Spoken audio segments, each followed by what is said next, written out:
जय श्री कृष्ण दोस्तों। श्रीमद् भागवत गीता के तीसरे अध्याय में आप सभी को स्वागत करता हूं। कुरुक्षेत्र में अर्जुन और भगवान श्री कृष्ण के बीच क्या क्या बातचीत हुई थी, वो बात आज के इस अध्याय में हम लोग जानेंगे। तो चलिए शुरू करते हैं। भगवान श्री कृष्ण की ब्रह्मज्ञान की बात सुन अर्जुन ने पूछा, हे प्रभु, यदि आपने कर्मों की अपेक्षा ज्ञान को श्रेष्ठ माना है तो आप मुझे इस भयंकर कर्म में क्यों लगाते हैं। मुझे तो ऐसी बात बताइए जिससे मेरा कल्याण हो जाए। इस बात को सुनकर भगवान श्री कृष्ण अर्जुन से बोलते हैं, हे निष्पाप अर्जुन, इस लोक में दो प्रकार की निष्ठा मैंने पहले ही कही है, ज्ञानियों के ज्ञान भोग से और भोगियों के निष्काम कर्मयोग से। किंतु किसी भी मार्ग के अनुसार कर्म को अपना स्वरूप त्याग देने की आवश्यकता नहीं है, क्योंकि मनुष्य ना तो कर्म के न करने से निष्कर्म को प्राप्त होता है और न ही कर्म को त्याग कर भगवत साक्षात्कार रूप सिद्धि को प्राप्त करता है।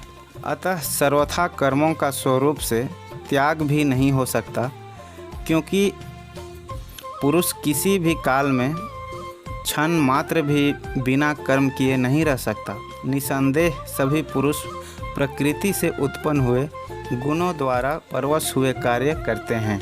इसलिए जो मूढ़ बुद्धि पुरुष कामेंद्रियों के वश में होकर इंद्रियों के भोगों की मन में चिंता करता है, वह मिथ्याचारी अथवा दंभी कहा जाता है। और जो पुरुष मन से इंद्रियों को वश में करके अनासक्त होकर कामेंद्रियों से कर्म भोग का आचरण करता है, वह श्रेष्ठ है।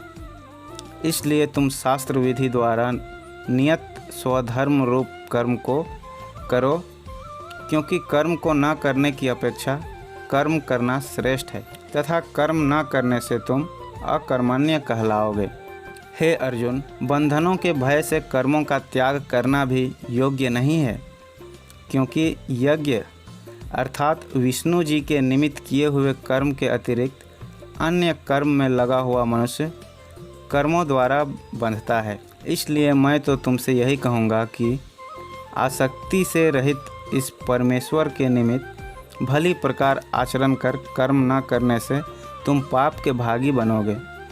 क्योंकि प्रजापति ब्रह्मा जी ने यज्ञ सहित प्रजा को रच कर कहा कि यज्ञ द्वारा तुम लोग वृद्धि को प्राप्त करो, और यह यज्ञ तुम लोगों की मनोवांछित कामनाओं को देने वाला हो, तथा तुम लोग इस यज्ञ द्वारा देवताओं की उन्नति करो और वे देवता तुम लोगों की उन्नति करें। इस प्रकार आपस में कर्तव्य समझकर उन्नति करते हुए परम कल्याण को प्राप्त करोगे, तथा यज्ञ द्वारा बढ़ाए हुए देवता लोग बिना मांगे ही प्रिय वस्तुओं को देंगे। इनके द्वारा दिए गए भोगों को जो पुरुष बिना दिए ही भोगता है, वह निश्चित ही चोर है। यज्ञ से शेष बचे हुए अन्न को खाने वाले श्रेष्ठ जन सब पापों से छूट जाते हैं। जो प्राणी अपने शरीर के पोषण के लिए ही पकाते हैं, वे पाप के भागी बनते हैं, क्योंकि संपूर्ण प्राणी अन्न से पोषित होते हैं। उसके बाद श्री कृष्ण अर्जुन से बोलते हैं, अन्न की उत्पत्ति वृष्टि से होती है, यज्ञ से होती है, और यज्ञ कर्मों से उत्पन्न होने वाला है, तथा कर्म को तुम वेद से पैदा हुआ जानो। वेद अविनाशी परमात्मा द्वारा पैदा हुए हैं। इससे सर्वव्यापी परम अक्षर परमात्मा सदा ही यज्ञ में प्रतिष्ठित हैं। हे पार्थ, जो पुरुष इस श्लोक में सृष्टि चक्र के अनुसार नहीं चलता, अर्थशास्त्र के अनुसार कर्म को नहीं करता, वह इंद्रियों के सुख को भोगने वाला पुरुष का जीवन व्यर्थ हो जाता है। जो मनुष्य आत्मा से ही प्रीति रखने वाला, आत्मा में भगवान के दर्शन करने वाला तथा आत्मा से संतुष्ट रहने वाला होता है, उसके लिए कोई कर्तव्य नहीं है, क्योंकि उसका संपूर्ण भूतों में से कुछ भी स्वार्थ संबंध नहीं रखता है, तो भी उसके द्वारा केवल हित के कर्म किए जाते हैं।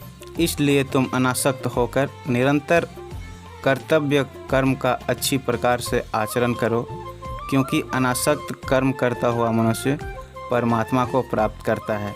श्रेष्ठ पुरुष जो भी उच्चारण करते हैं अन्य पुरुष उसी का अनुसरण करते हैं। वह पुरुष जो कुछ प्रमाण कर देता है अन्य लोग भी उसके अनुसार बर्ताव करते हैं। इसलिए हे पार्थ, यद्यपि मुझे तीनों लोकों में कुछ भी कर्तव्य नहीं है तो भी मैं कर्म में ही बसता हूँ। यदि मैं सावधान न हुआ तो कर्म भी सावधान न होंगे।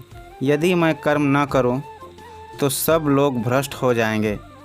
इसलिए मैं तुम्हें यह बात फिर समझाता हूँ कि जो मनुष्य जैसा कर्म करेगा उसे वैसा ही फल प्राप्त होगा। ज्ञानी पुरुषों को चाहिए कि अज्ञानियों के लिए कोई श्रद्धा मन में ना रखें, किंतु स्वयं परमात्मा के स्वरूप में स्थिर होकर सब कर्मों को अच्छी तरह से करते हुए उनसे भी वैसे ही करवाएं। उसके बाद श्री कृष्ण कहते हैं, हे अर्जुन, वास्तव में संपूर्ण कर्म प्राकृतिक गुणों द्वारा किए हुए हैं तो भी अहंकार से मोहित हुए अंतःकरण वाला मनुष्य मैं करता हूँ ऐसा मान लेता है। परंतु हे महाबाहो, गुण तथा कर्म के तत्व को जानने वाला ज्ञानी पुरुष संपूर्ण गुणों में बसते हैं ऐसा मानकर आसक्त नहीं होता है। प्रकृति के गुणों से भरे पुरुष गुण और कर्मों में आसक्त होते हैं। उन मूर्ख और अज्ञानी लोगों से भली भांति समझने वाले पुरुष दूर ही रहें। इसलिए हे अर्जुन, तुम ध्यानपूर्वक सच्चे मन व कर्मों को समझें, समर्पण करके सब कुछ भूलकर युद्ध करो। यह बात याद रखो, जो भी प्राणी मुझ पर विश्वास करते हैं उन्हें किसी बात की चिंता नहीं करनी चाहिए।